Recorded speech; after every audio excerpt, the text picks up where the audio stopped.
सभी को मेरा नमस्कार। मैं सुमन शर्मा आप सबका स्वागत करती हूँ। अरे लोक साहित्य, अर्थ, परिभाषा और विविध रूप। लोक साहित्य सब सिर्फ मेरा उद्देश्य यहाँ आपको दिखाना कि क्या लिख सकते हो आप, क्या छोड़ सकते हो। सबसे पहले लोक साहित्य असल में हमारी संस्कृति और प्राचीनता का सच्चा दर्पण है। वैसे इतने सालों में क्या घटा है, क्या कब घटेगा, इस साहित्य के बारे में कुछ अंदाज़ा नहीं लगाया जा सकता। पहले कुछ लेखनी थी, उसमें कुछ लिख कर नहीं रखते थे, फिर भी बहुत साहित्य इसका संग्रहित हमें नहीं मिलता है, लोक साहित्य के रूप में प्रचलित है। यह साहित्य पुरातन काल में संस्कृति, खान पान, रहन सहन, रीति रिवाज आदि की पहचान कराता है। आज हमारी दुनिया में लोक साहित्य का बड़ा महत्व है। अब शाब्दिक अर्थ की बात कर लेते हैं तो संस्कृत के लोक दर्शनी धातु से धनज्य प्रत्यय लगा करके यह बना है। लोक दर्शनी का अर्थ होता है देखना। लोक शब्द का मूल अर्थ हुआ देखने वाला, परंतु व्यवहार में लोक शब्द का प्रयोग संपूर्ण जनमानस के लिए लिया जाता है। ऋग्वेद में ये विभिन्न अर्थ है, आप देख लीजिएगा। महाभारत में इसको लोक को क्या अर्थ लिया, नाट्य शास्त्र में क्या लिया है, लेकिन लोक शब्द की व्युत्पत्ति का अर्थ है देखने वाला। शब्दकोश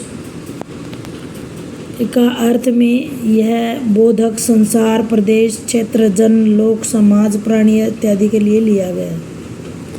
ये हम हिंदी साहित्य में लोक शब्द का अर्थ लोगों के लिए लिया गया है।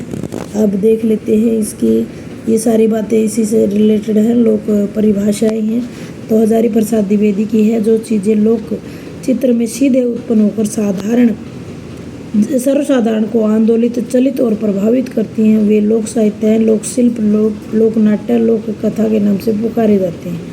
डॉक्टर सत्येंद्र जी कहते हैं कि लोक मनुष्य समाज का वह वर्ग है जो अभिजात्य, संस्कार, शास्त्रीयता और पांडित्य की चेतना एवं अहंकार से शून्य है, जो परंपरा के प्रभाव में रहता है।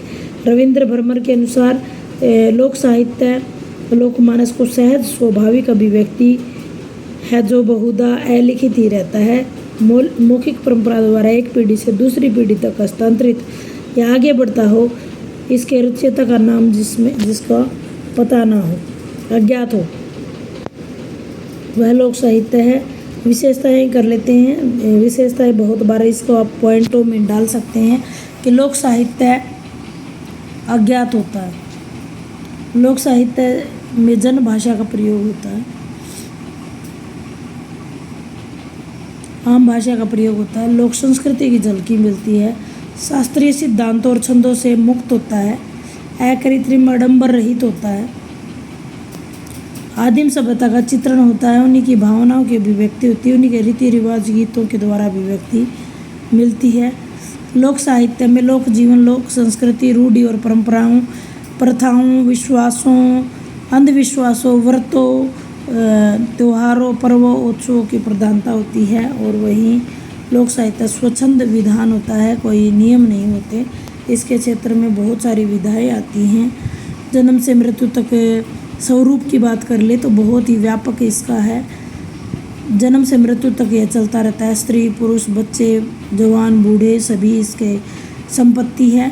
लोक साहित्य का विषय क्षेत्र में लोक जीवन, लोक संस्कृति, लोक परंपरा, प्रथाएं, रहन सहन, रीति रिवाज, प्रचार प्रसार की कोटियाँ, जन समुदाय सभी कुछ आते हैं। यानी इसका क्षेत्र बड़ा ही व्यापक है। आर्थिक, सामाजिक, धार्मिक, पौराणिक, भाषा शास्त्रीय सभी विषयों का समावेश इसके अंदर होता है। लोक साहित्य में भौगोलिक तथा आर्थिक दशा का भी चित्रण किया जाता है, साथ साथ उनके रहन सहन, व्यवहार, खान पान, रीति रिवाज, धार्मिक आचरण आदि सभी कुछ आता है। इसकी कुछ जो विधाएं हैं जैसे लोकगीत, लोक नाट्य, लोक गाथा, लोक कथा, प्रकीर्ण साहित्य जिसमें लोकोक्तियाँ, मुहावरे, पहेलियाँ आती हैं, रास लीलाएँ, बहुत सारी चीज़ें इसके अंदर आती हैं। निष्कर्ष के रूप में आप लिख सकते हो लोक शब्द का प्रयोग जन समूह के लिए आता है, जो साज सज्जा, ऊपरी दिखावा, सभ्यता, शिक्षा, परिष्कार इत्यादि से दूर होता है, सीधी मनोवर्तियों वाला होता है। अंग्रेजी में इसको फोक कहते हैं। हजारी प्रसाद द्विवेदी, त्रिलोचन पांडे, कईयों ने इसको परिभाषित करने की कोशिश की है। लोक साहित्य का क्षेत्र बड़ा व्यापक है। किसी एक विशेष क्षेत्र में इसको बांधा नहीं जा सकता। यह हमारे संपूर्ण समाज, जन समूह, भौगोलिक, आर्थिक दशाओं का चित्रण करता है। लोक साहित्य में लोक कथाएँ, लोकगीत, रामलीला, लोक नाट्य इत्यादि सब शामिल होते हैं। ये प्रचलित मुहावरे और लोकोक्तियाँ इसके अंतर्गत आती हैं। यानी नैतिकता की संस्कृति, आर्थिक, सामाजिक शिक्षा इनसे मिलती है। लोक साहित्य के द्वारा हमें चेतना, प्रेरणा मिलती है, जिससे जीवन शैली में बदलाव आते हैं। लोक साहित्य में कोई भी रचनाकार नहीं होता, फिर भी समाज को एक अच्छा संदेश देता है।